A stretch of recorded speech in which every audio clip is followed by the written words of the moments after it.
Mikey Medigan, who is in Deland City, Florida, where a police standoff occurred that had a little bit of a negotiation needed. Mikey Medigan, what's the scoop, my man? Anthony, you were never good at baseball. You're not Joe DiMaggio. You're more Joe Exotic. Yeah. I'm sorry, Maddie. Hey, how we doing? We're here in Florida, my favorite place, the home of chaos. Now, we're 30 miles north of Orlando. I didn't know there was anything even north of Orlando. I mean, I thought it was Georgia. Who knows, right? So we're up here.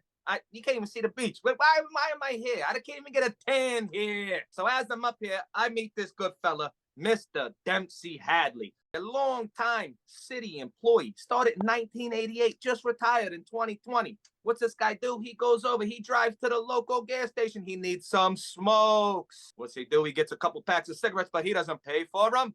He leans over the top like a scafozo, grabs a couple packs, puts them in his pocket, walks out. As he gets to his car, they already called the police. They're on scene. He sees him. What's he do? Like any sound mind human, takes off.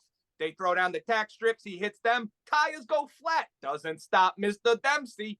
Keeps driving. Goes where? Of course he goes to his house. So he shows up to his house. He gets there. He parks in the parking lot. They start trying to talk to him. He pulls out the gun. He starts a shooting. What does he do? He hits one of these son of a guns right in the face. Now, it was a graze wound. He probably cried a lot, made it a lot worse because he's a cop. These pigs, they're soft. He cries a little bit. They get mad. What do? They bring in the SWAT truck.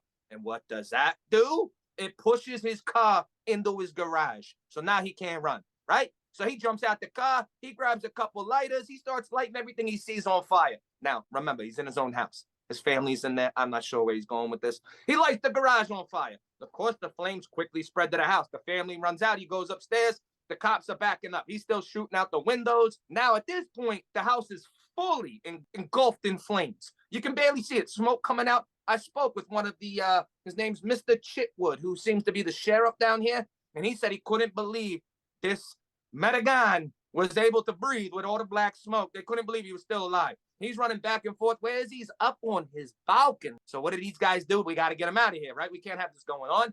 They run down like some real geniuses, I tell you, and they pull the legs out of his balcony. So this Stunad falls 15 feet to his face. Not done yet. They send in Rin Tin Tin. And what's Rin Tin Tin do? He bites the dog out of this man. So then they get him, they take him to the hospital. They find out what's going on. His parent, or his son, the son's mother, which I guess is his baby mama. They tell him he's been acting erratic lately. They end up, trying to 302 him, take him to maybe a mental institution. But while they're on the way, what does my man lay down? One of the greatest quotes I've ever seen. He tells the police officer, Mr. Chitwood, call the president. He'll pardon. Like a real gangster. This guy knows the president. I don't know if he knows who the president is, but he asked for his help. Now, Matthew, I don't know what's going on down here. I can't stand it up here in northern Florida. I'm going back down to Boca Raton. I'm going to get my tan a little better, maybe see some brajous, maybe eat a little, I don't know, prosciutto. Either way, back to the WPP studios, Maddie. Great stuff, Mikey Medigan. Love that. Jeez, you'd think with all that smoke, you'd make him cough up the evidence, huh? Man, I guess you could say that standoff was one long drag.